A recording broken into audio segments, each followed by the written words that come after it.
All right, I'm gonna update the audience on where we're at. So we just finished installing the two screws on one in each end of the fascia board, so it's pretty locked in place.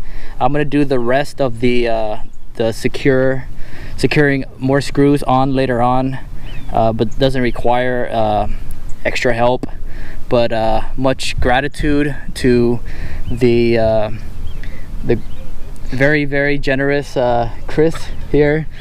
And so this is the reward, 805 on the roof. It's pretty nice up here though, I gotta admit. Yeah, but I mean, you also have to admit that it's a very fair trade for about maybe 2 minutes of your time. I thought it was gonna be more work. Hold it up, get up the ladder. It's like, oh, done. Okay. Well, I did do the heavy lifting beforehand. It was about 4 months of getting it prepped. Yeah. Especially getting that fascia board sawed into the right shape. I had to do like 2 weekends of measurements with angle finders and doing cardboard templates, and then sawing it, and then having to repair some of the parts that I over sawed away. So it wasn't easy. It was a pretty complex process, but once I got it sawed in the right shape, it was just a matter of painting and treating it with a wood stain. But as far as my no smoking signs are concerned, and here you see I have them taken down finally. See, yeah, you can see it down there.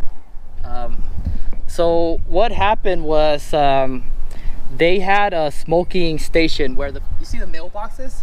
Oh, right behind that. Yeah, this mailbox now. It's a big victory for me. Oh, so they replaced it with mailboxes. They replaced it with mailboxes. It used to be there used to be a big smoking sign there, yeah.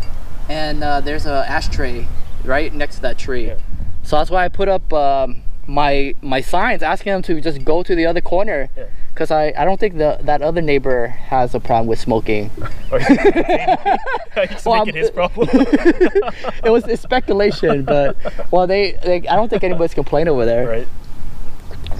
But since they got the mailbox now. But I went to their HOA meeting, and I essentially was begging them to move it because of my my allergic or sensitivity condition. Yeah. And they just told me to get lost. It's like, I say, okay, if that's your attitude, then I'm gonna put up signs. Were you actually a member of their HOA? Like it's a joint? Or there's a separate? No, I am not a member of their HOA. HOA is just that complex. So none of the single family homes are part of the HOA. But I went over there because that's something that, or that's the authority that could remove the smoking area here. Right. So I put up my signs, and it was effective. It went from like 100% smoking to like down to 10%. So there's still, a few hardcore smokers that don't give a crap. Mm-hmm. But it had a 90% effectivity. Mm-hmm. But after they replaced it with a mailbox, they asked me to take the signs down via a complaint to the city. And I felt indignant. They could have just approached me in person and asked me to take it down, but they didn't. So I just left it up, and then they sent me another letter. This time it was more cordial. It's a friendlier tone. Oh. It's like, please be neighborly. We did what you asked us to do.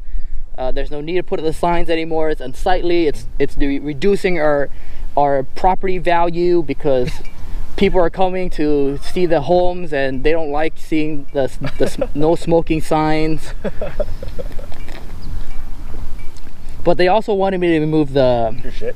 No, not my shed. There's another sign you can't see it because the shed is blocking it. What does the sign say? The sign says, don't cut down that tree. Which tree? That Cape honeysuckle tree on the fence. The one that's like hanging over? Yeah, the one's hanging over, because they cut the whole thing down to the fence height before. Oh, why do you want it there? Because it provides me just with wonderful shade. Really? But you're not really in that area that much. Was it higher up? Yeah, it was a lot higher up. Even right now, it's pretty nice shade. Because I spent a lot of time in the shed. Yeah. Do you have like windows in the shed? No, there's vents. You see, there's a vent in the front and the back but there's no windows. I could have installed windows, but that was an extra $200 option. Well, you can just cut it out, right? Yeah. No, I just don't want windows because I use that for storage. Wow, so storage goes up against the wall. Yeah. Yeah. At least you got your way, right? You got rid of the non. Well, the thing is, yeah, the story about that was I called the property manager to explain why I would be keeping up the don't cut down the tree sign, right. And I would take down the no smoking sign, so like a compromise. So I called him, and he was such an a-hole about it. he was impatient. He said, I don't have time to listen to your explanation, yeah. And just, you can do whatever you want, keep the sign up, you know, I don't really care.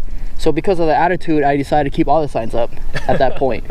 But what happened the next day was the president of the HOA, she approached me, and she was very attentive at what I had to say, right. And she even baked me a cake, or offered to bake me a cake, and she was just really nice about it. So I decided to take down because of her, take down the no smoking sign, but keep up the tree sign. Because she was nice. Yeah, she was very was she hot? Very cool. No, okay. she wasn't hot. Serenity is hot. Oh, Serenity. Sounds like a shit. No, Serenity is I can introduce you to her later on, but it's gonna have to be off camera. Yeah. Where is this? She's in the house. Oh, okay. Yeah. So what I've come up with ITY names for the main, yeah, the ITY names. So for example, my main house is called Felicity. Okay. That shed is Serendipity. That person I'm going to introduce you to is Serenity. And my car is called Velocity. Oh, you named your scooters too. Yeah. No, my scooter is the Black Stallion. Yeah, your scooters don't have girl names. My scooter is the exception. It does not have an ITY name. Yeah, but it's great. I mean, look at this. I mean, what else can you have possession of that can give you this kind of reward? Yeah, cool. Fulfillment and you know, satisfaction, just being up here. You know, I didn't know the sunset was this pretty. I don't usually come up here at this hour. Like usually it's in the morning or later on at night. They have the fireworks up. Can you see from here? Yeah. Oh, yeah, it's pretty handy. Well, you can see the fireworks and the air show. I was up here for the air show. Yeah. I actually took a video of it. You can watch what you can see from the air show from here. Did they actually fly towards this area? Yeah, they're the Blue Angels. Yeah. They actually make a 180-degree sharp turn from there, from right above the house. Well, that's pretty good. Yeah, so it's really loud, and you can have a pretty thrilling view of that maneuver.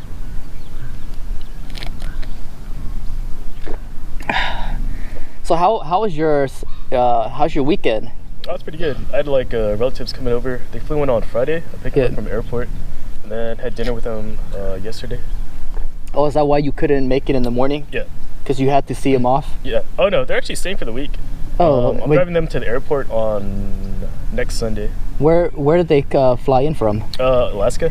Oh, Alaska. That's why you were in Alaska. Yeah. I see. No, one time. I went to visit them. Yeah, because you have family over there. Yeah. I see. The Last Frontier. Mm-hmm. Yeah, pretty much. Wow. It's pretty dead there. Dude, I just watched the Breaking Bad movie. I still gotta watch that show. Everyone says. Oh, okay. Yeah. Oh, you haven't seen the show? I haven't seen the show yet. So not just the movie, but you haven't seen the show at all. Yeah.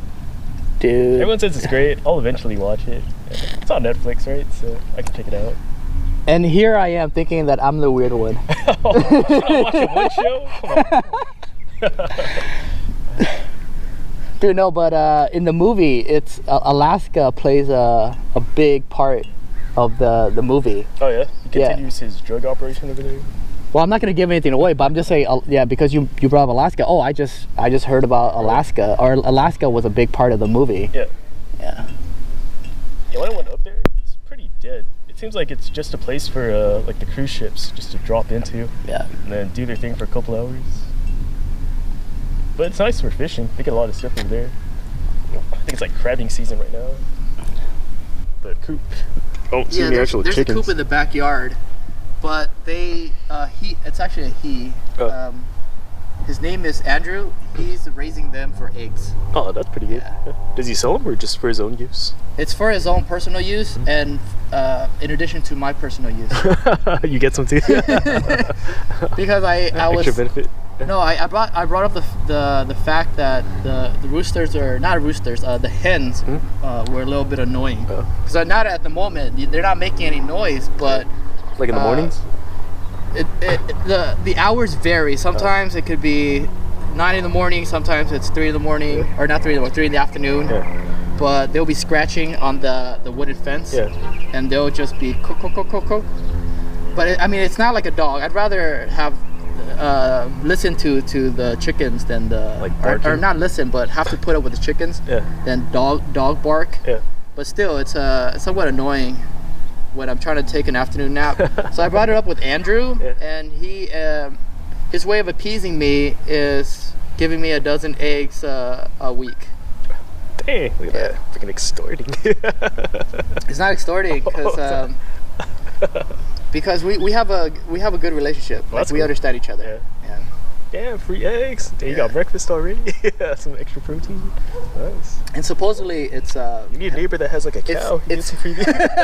It's healthier. It's supposed to be healthier to get eggs from here than the market. Well, it's not like processed or anything. Yeah. Something like that. Yeah.